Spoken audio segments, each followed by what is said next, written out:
I'm not gonna outwit you today, Peter. Nice. Big. He unplugged the mic. That's awesome. Okay. So today we talk about a story that caused quite a bit of outrage on our Discord server. The story being the GTA 6 publisher was talking about pricing per hour for the game. That's actually kind of a, clickbaity headline, but we do dig into the details. So let's get into it.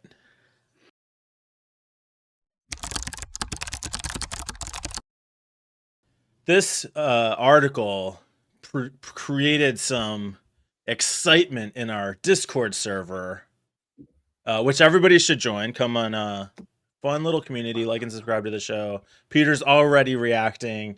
It's kind of a sensational headline to a thing that's not really a story, but it's interesting to think about. No, but this is okay. Fine, it's clickbait. Fine, it's like it's Twitter nonsense. Like Musk is good at generating headlines, but it's also like saying, "Oh, bring back the Nazis." Sorry, no, that's a bit too much. Like bring back. Sorry, yeah, no, I didn't mean that at all. I'll bleep it out or something. But just like something extreme that's nasty. Do you know what I mean? Like, oh, bullying can is character building or something like that. It's just utter nonsense. Isn't bullying a little bit character building though? Wouldn't you say? Wait, I don't understand the analogy. God, Jonathan. Okay, so let's say what the article's actually about. The CEO of Take-Two Interactive, who is the publisher of Take-Two, GTA 6, which where the fuck is that game? Didn't GTA 5 come out like 10 years ago? They've just GTA 5 came out before I was born. It's been 50 years. I don't even know the last GTA. So the point he makes is that you pay for most entertainment by the hour. You get hundreds of hours of enjoyment out of a video game, so you probably should be paying more for video games. That's the position. That's what he's actually saying in the article. I'm sorry, but hundreds of hours out of a single game, you better be fucking making the he didn't say. I said 100. It would take me hundreds of hours to finish it. Like GTA 5, you don't think people have spent hundreds of hours playing GTA 5? 100%. I think that people have played hundreds of hours on each game. That does not mean that the masses are going to spend hundreds of hours on one game. My favorite game, hold on, let me just wrap this up. My favorite game, top 3, Star Wars Jedi Survivor, Star Wars Jedi Fallen Order, that series with Cal Kestis, the best. I've put in 20 hours on each game, yet I love it. 20 hours. So to his argument, 20 is still more than the $20 you'd spend at a movie theater to see a 3-hour movie. Okay. That's all. That's all he's saying. Oh, well, I don't care what he's saying. Get fucked? Like, no. The pricing models already for games are borderline predatory. There is zero chance that you think saying games should be priced per hour, like per hour played. That's what the headline says. That's not actually what he said. To be fair. That's weird. Wow, what a to be fair. To be fair. Okay, Peter. I was going to make a point. It just reminded me of something that on Discord the other day, Mike said, I can't remember what it was he said, but the thing that stuck out to me was while I was playing Cyberpunk the other day.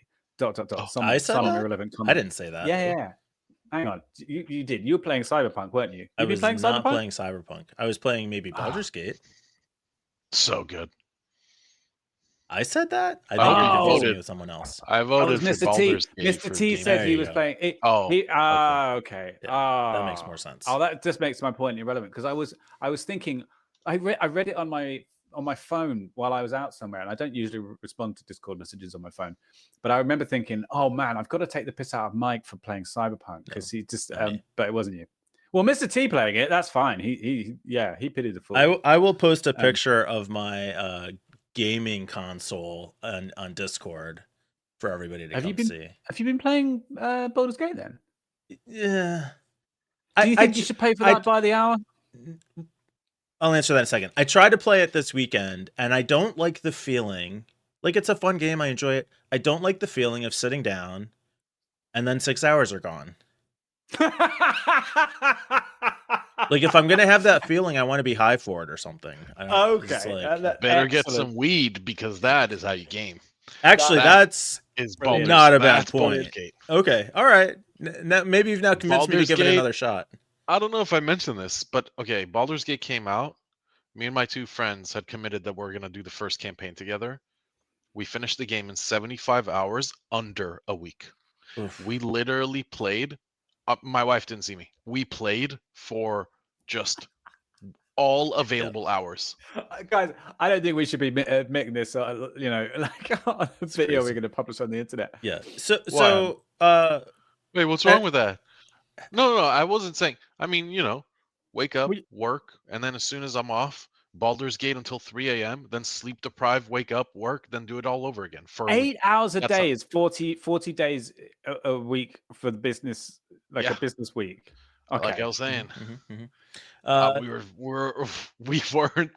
It was all Peter. It was literally just Baldur's Gate. I'm not saying I haven't done this before. And then also, I forgot. Like it also was like 30 hours over the weekend. I'm not going to admit how much time I've got on World of Warcraft. Wow. World of Warcraft has a /played feature where you can see how many. Yes, you how are. much time. Tell us. So no. How many thousands of hours, Peter? 5? No. It's in days at the moment, and I'm not going to say how many. Days. Is it like 400, 500? More than a year? More than a year's worth of days? It's definitely more than a year's worth of days. The game came out over 10 years ago. 20 years coming ago. up on 20 years ago. 22. Yeah. I mean, how much of the last 20 years could you have played? Well, even if he's taken even if he's taken gaps, Peter, let me guess. You're 1,500 days. I'm not going to say. You have to say. I'll tell you what my last League of Legends was in hours. I mean, this is disgusting. The amount of time I've been logged into a computer game. I don't think so. I think it's actually kind of nice. What is it? What's the answer? For the first 4 years, I played a lot, and it was like a second job. Like I was a guild master and a raid master. At the time, they were doing 40-man raids. I was grinding. I had a couple, loads of alts, all the rare stuff. And at that point, it was a couple hundred days. It wasn't, but that's like 2,400 hours, 4,800 hours, 4,800, 5,000 hours. Like that's we people talk about 70 hours, 100 hours for a game. I'm like, whatever. And how many is it now? I mean, not a whole lot. Have you broken 10K? What, days? Hours. That wouldn't make any sense. Days. No, I don't think so. I don't think it's over a year in the game. Yeah. And I have a friend. Here's the thing, though. There's a friend of mine. Sorry, I know you were going to say something, Mike.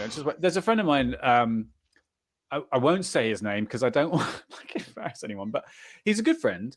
And he has. So I skipped like 16 years. I stopped playing after about 4.5 years. And then I just didn't play it for, the last couple of years I have been. And when I came back into the game, he had been playing the whole time. And I know, right? Crazy. I got this message from him, saying, "Hey, is that the same Finn from like Citizens of Azeroth days?" And I was like, "Holy shit, you're still playing!" It was really a surprise. Yeah. I have a buddy who had to quit playing World of Warcraft because he thought it was basically ruining his life. Seriously. Yeah. I mean, I have multiple friends who've said the same thing. But this is what I'm going to say about my friend. He plays it as a kind of way to unwind at the end of the day after he's been stressed at work. And it's like reality TV to him, or just something rubbish you throw on the telly. If you think about how much time we will spend watching the telly or scrolling through TikTok or whatever, it's the same thing. And I would actually say, I would argue that if it's the equivalent, it's healthier because at least you're like working your mind a little. It's more you're not just like just digesting bullshit.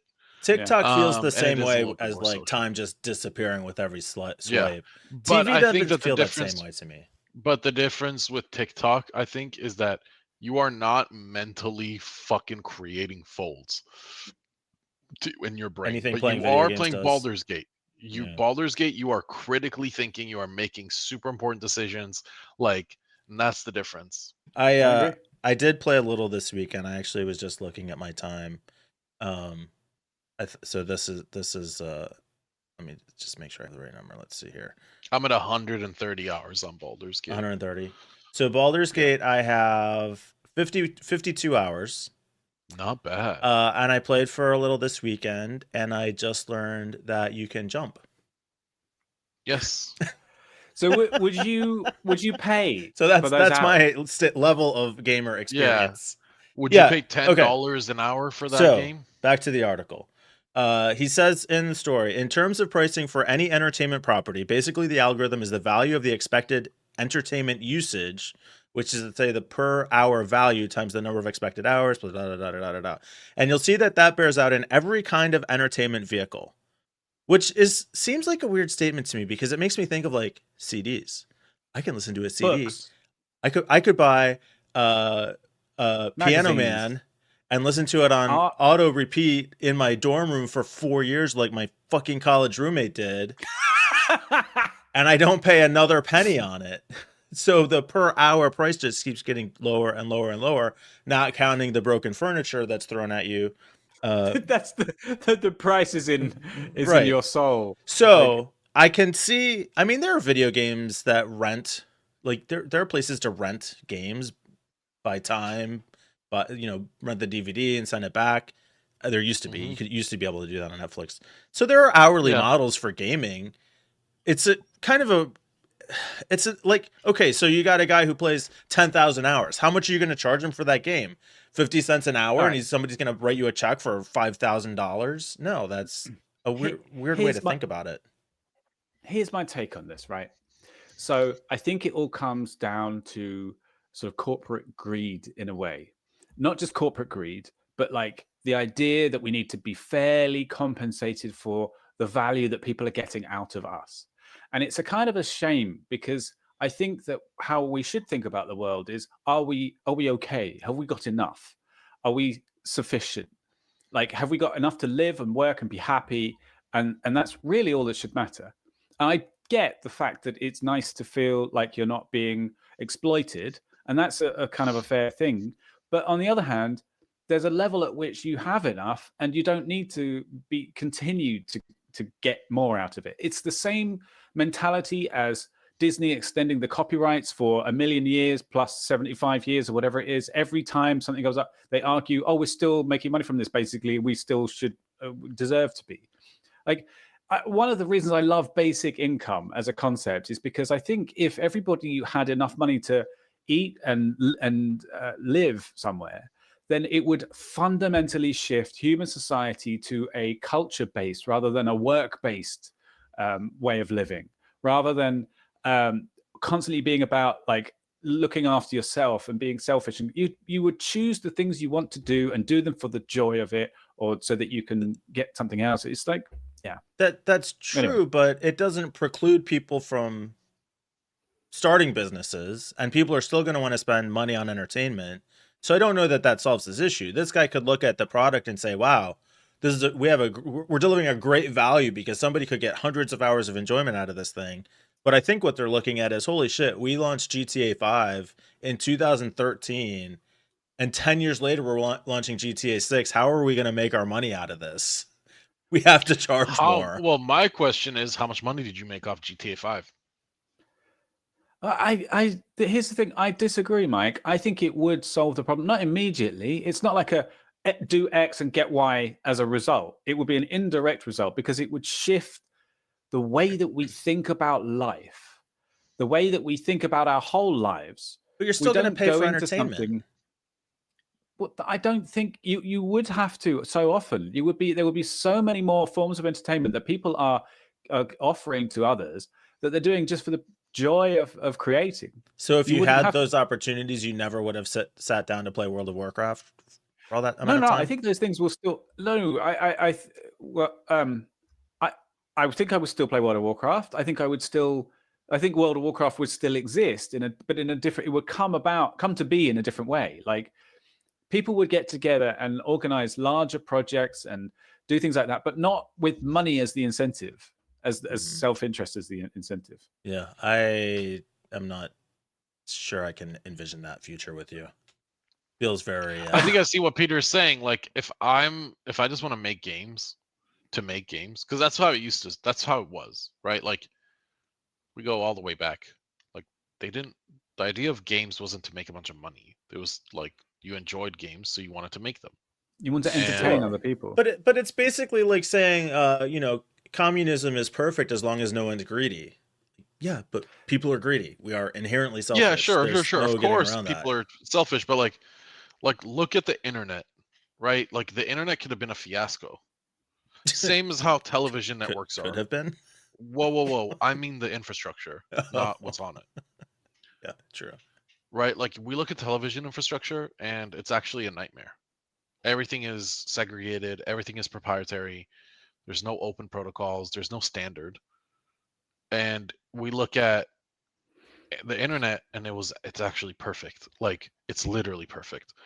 It's all built on open protocols. None of it's proprietary. Like it's perfect. And But there's they're a trying huge to standard. change. Like there are huge amounts of money going into trying to change that. That's what Totally. net freedom, net Scary. equality. Yeah. What's the And that's what I've always used the Ready Player One as a perfect example of like how I would envision our digital world to like be in an ideal place where you have this open or fair protocol that everyone uses to build on top of.